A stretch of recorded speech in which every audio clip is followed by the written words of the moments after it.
MLA target గా మంత్రి హరీష్ రావు విమర్శలతో దండెత్తారు. తెలంగాణలో ఏముందని ప్రశ్నించిన ఏపీ మంత్రి ఇక్కడికి వచ్చి చూస్తే ఏముందో తెలుస్తుందని హరీష్ రావు హితవు పలికారు. ప్రత్యేక హోదా ఎగవేసిన కేంద్రాన్ని అడగరని, విశాఖ ఉక్కుని తుక్కు కింద పెట్టినా మాట్లాడరంటూ హరీష్ రావు ఎద్దేవా చేశారు. సమస్యలపై అధికార పార్టీ అడగదు, ప్రతిపక్షం ప్రశ్నించదంటూ హరీష్ రావు వ్యాఖ్యానించారు.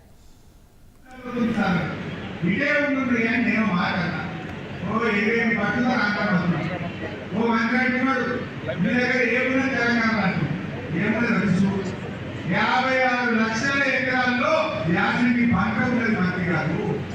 ఏమున్నది ఆడిన పెళ్లికి కళ్యాణం ఇచ్చే పథకం ఉన్నది మా దగ్గర.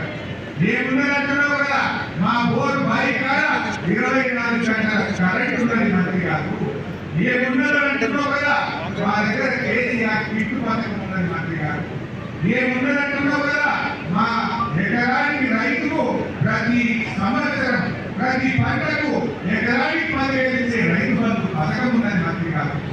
ఏమున్నది తెలంగాణ అంటున్నావు కదా, ఏ రైతు అయినా అదృష్టం బాగలేక చనిపోతే 5 లక్షల రూపాయలు వారం రోజుల్లోగా ఆ రైతు ఇంటికి పంపించే రైతు బీమా పథకం ఉన్నది మా దగ్గర.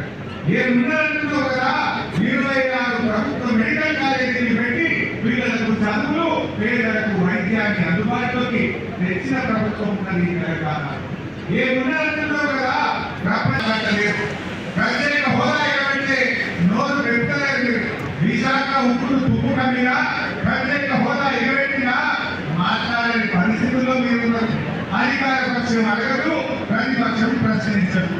ఇంకా జోక్ ఏంటంటే ఆ ఏ ప్రతిపక్ష పార్టీ ఇవాళ ఆంధ్రప్రదేశ్ లో ప్రతిపక్షంలో ఉన్నటువంటి పార్టీ పరిస్థితి ఏంటంటే ఈరోజు ఆ ప్రతిపక్ష పార్టీ నాడు ప్రత్యేక హోదా కోసం ఆనాటి కేంద్ర ప్రభుత్వంలో నుంచి బయటకు వచ్చింది.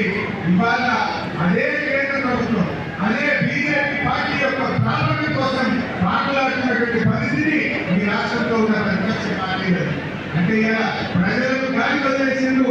మీ స్వార్థం కోసం అధికార పక్షం, ప్రతిపక్షం 2 పార్టీలు కూడా మీ స్వార్థం కోసం పనిచేస్తున్నారు. పాపం ఆంధ్రప్రదేశ్ ప్రజల్ని మీరు గాలి వదిలేసిన పరిస్థితి.